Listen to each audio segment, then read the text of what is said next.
And my grandfather got Alzheimer's. And man, you talk about devastating.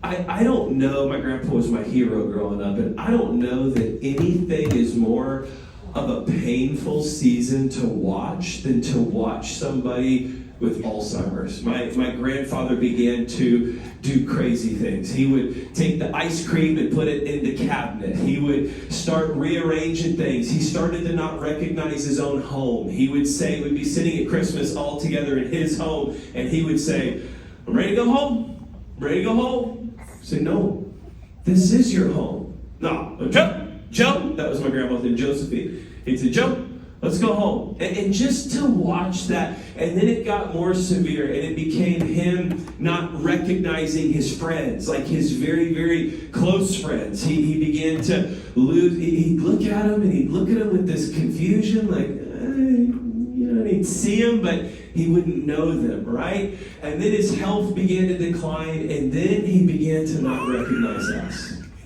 And man, that was hard. That was hard, seeing my hero in a nursing home in a wheelchair, to walk up to him and to look at him, and I'd get real close to him, and I'd go like this, and he'd look and he'd go, and he'd smile and he'd chuckle, and I'd say, it's Luke, your grandson. And he'd go, oh, yeah. And he'd see me. We watched that happen until he got to a place where he didn't just about know anybody but Joe. And he would at night, he would walk the halls of that nursing home. My grandma, when we put him in a nursing home, every single day, Monday through Sunday, we'd get there before lunch. She'd get him dressed. She'd put his clothes on him. She'd get him all cleaned up and ready. She'd sit with him at lunch, and then she'd stay with him into the afternoon before it was time for him to have dinner and go to sleep. She did that every single day until he passed away. And one of the things that he would do, and the nurses would tell us about it, and I still remember it from going up there with her, he would walk the halls, and as he walked the halls, he would say, Joe?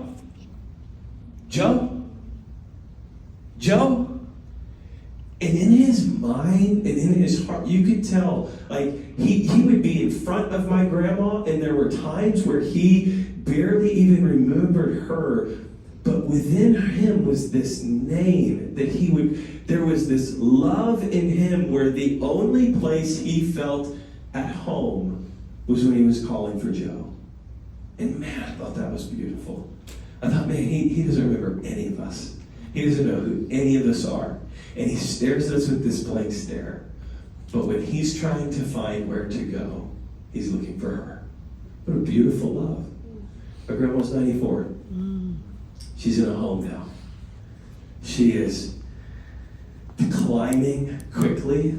We are making family arrangements for when that time comes. My mom's been visiting back and forth, and we try to FaceTime her, and she just, she can't connect with what's going on, and she's at this place where she's just not there. Dementia is setting in, and she's getting old, and I was talking to her, and the whole family was there, and I said, Grandma, I said, what do you want?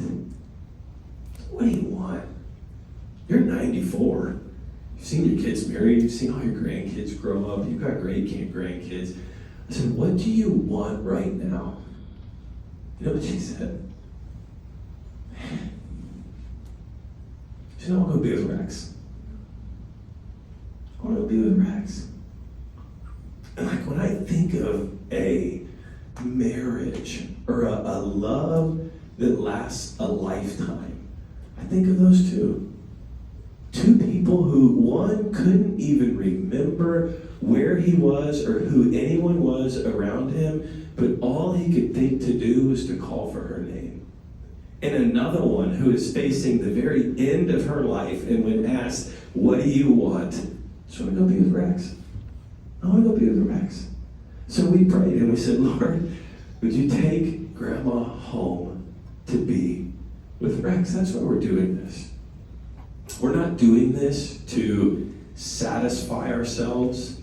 We're not doing this for any other reason than to create a relationship where our heart is at home. Where we're with a person that has defied what I can and can't remember, or what I do and don't call to mind, or what I want for on this earth, I think is to create a love with Anna that even towards the very end of my days, it is the only place where my heart feels at home, is being with her. And to create a relationship where when I'm gone, hopefully you'll want to come to be with me. Oh, I got a good life insurance policy, so you're going to be great when I'm gone. But hopefully the goal is to be with me. That's why. That's why we endure this. That's why we walk through this. That is our pursuit, is to create that love. And in the midst of creating that love, our prayer is that three things will happen. And these are the three things. Number one, we've already talked about this, that we would become more like Jesus. What is the goal of this love? This goal of this love is that I become more like Jesus and she becomes more like Jesus. And by us both becoming more like Jesus in this relationship, a second thing happens, and that means we bring glory to Jesus. Like, the most important thing is we're becoming more like Jesus, and in the midst of becoming more like Jesus, we bring glory to Jesus. I'm now thinking, I've got a son who, I've got two sons really, and here's the third, hey! Right? That want to be like me. And I mean, my goodness, you talk about a dad's greatest pride. When my son the other day, I bought him a flat-billed black hat, this hat that I wear, and I gave it to him, and he's looking at me, and he's adjusting his hat because he wants it to look like me. And I'm like, I've got this kid who's growing up that wants to be like me. Now the question I'm asking is, does he want to grow up and marry and have a relationship like mine?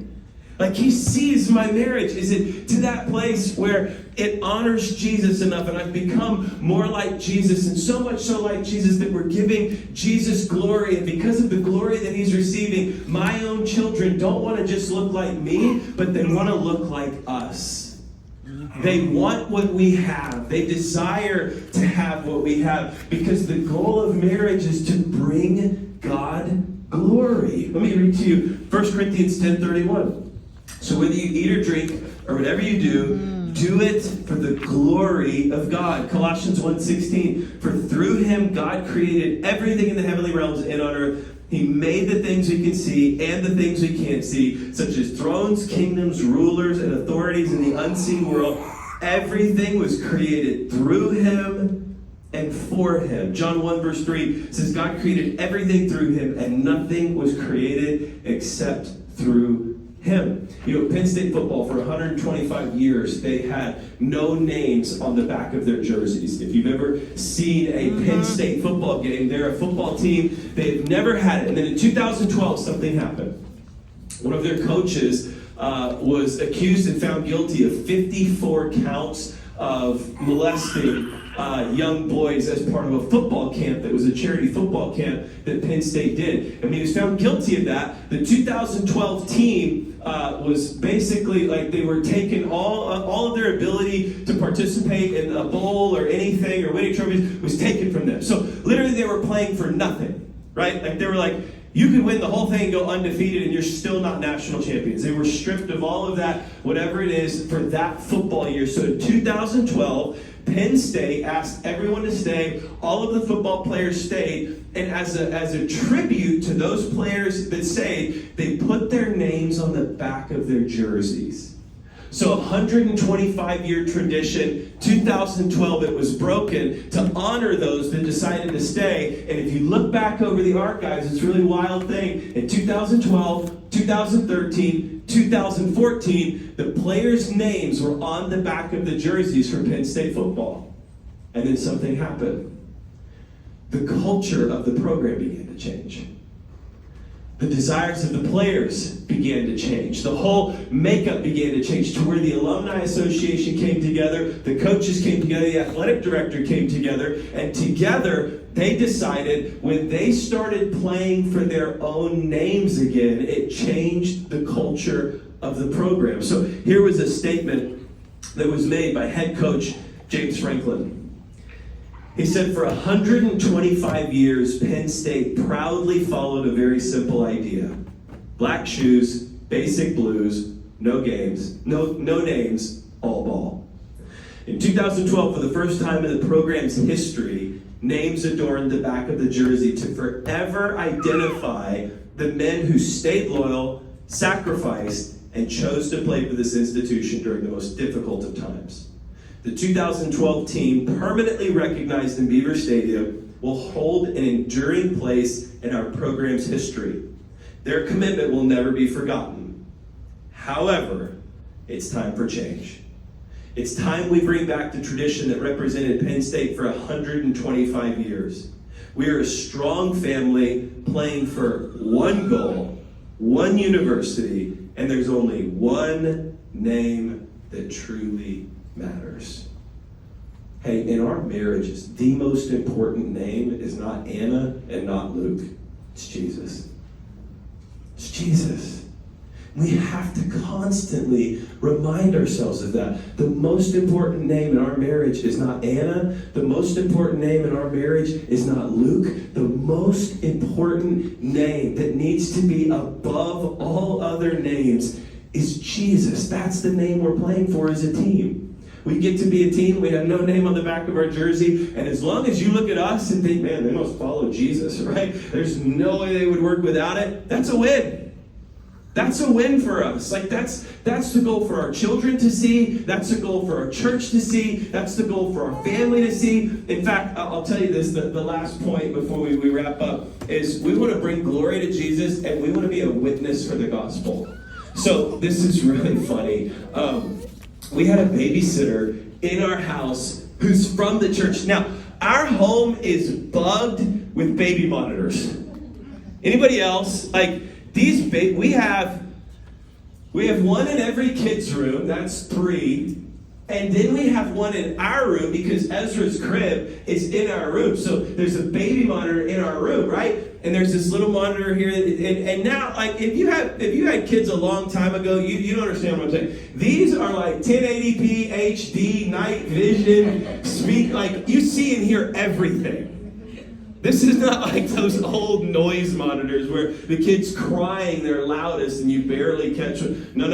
This is like Dolby HD professional sound, like full-blown screen. So we've got a babysitter from the church. She comes to our church who is coming to our house to babysit our children. Comes to the house and Anna and I are having some intense fellowship, right? We're not seeing eye to eye on something. Babysitter gets there and I'm like, we're not talking right now. You go.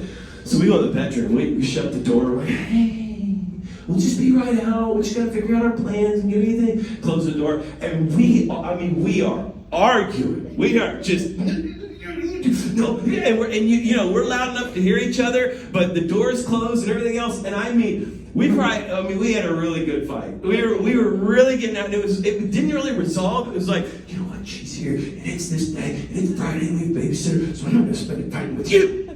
I'm going. Come on, walk out here and act like we love each other. So we listen. I kid you not. I go out the door first. I look at the end table next to the couch. Do you know what is sitting there? A video camera. The flipping monitor. Full noise. Full video. Oh my. Guess where she's sitting? On the couch. On the couch, right next to it. Just like this.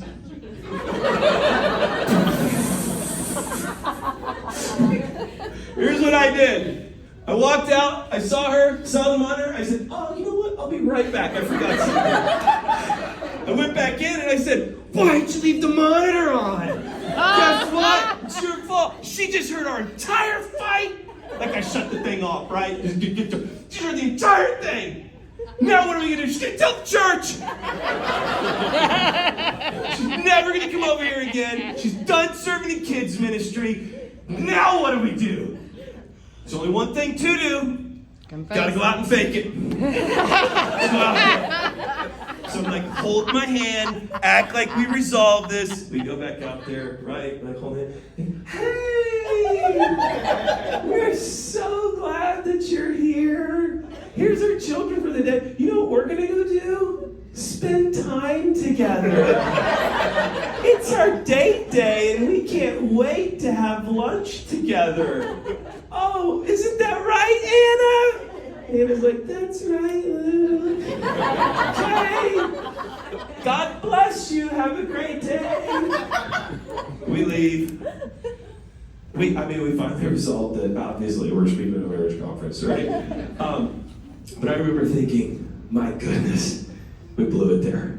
Like, how embarrassing for this kid, for us. And so, long story short, she was pregnant, and we did a podcast on deconstruction. And she saw the podcast, really connected with her. She actually came back to our house afterwards to imagine that, right? But she sent us an email, and I forwarded it to you. I don't know if you remember it or not. And I was reading the email, and she was like, hey, I'm not able to work with the kids anymore. And it wasn't because we were fighting, because she was pregnant, life stage, wasn't going to work out. But in that email, never forget this, she said, one of the things I'm so grateful for is you guys welcomed me into your home. And here I am thinking, oh my gosh, the pastor wants me to come to his house, and he doesn't even know, where my spiritual life is or anything. So she shared a little of where she was at and how intimidating it was for her to come to our house, and we're the ones fighting in front of her, right? And she comes, and at the very end, she listed a few things that she learned while serving in our home. And one of the things that touched me so much was she said, you guys are ordinary people with a different love. Ordinary people with a different kind of love. Maybe that's the best place for us to end. Look, there is nothing more special about Anna and I than you and your spouse today. We're just ordinary people. Man, we get annoyed, we get frustrated, we get short-fused. Anna just looked at me and she said, so we're like not going on a date night tonight? I'm like, no! Like, I'm going home and sitting down and not talking to any of you for an hour. Like, you remember that introvert-extrovert exercise, right? Like, what? So you mean we're not going on a date night tonight? No. We're not going to a Mexican restaurant. Sorry, not happening, right? But we're ordinary people, but the prayer is God would take ordinary people and give us a different kind of love that would speak to the world. Yes. That's what we're after. That's what you're after. You don't have to be a superhuman abnormality or pastor or a PhD or a counselor or anything else. All you have to be is ordinary people with a different kind of love. Yes. That the world has never seen before, and they will love it, they will be attracted to it, and they will want more of it. Yes. Perfect. 3:51, my favorite time. Stand to your feet, take your spouse by the hands.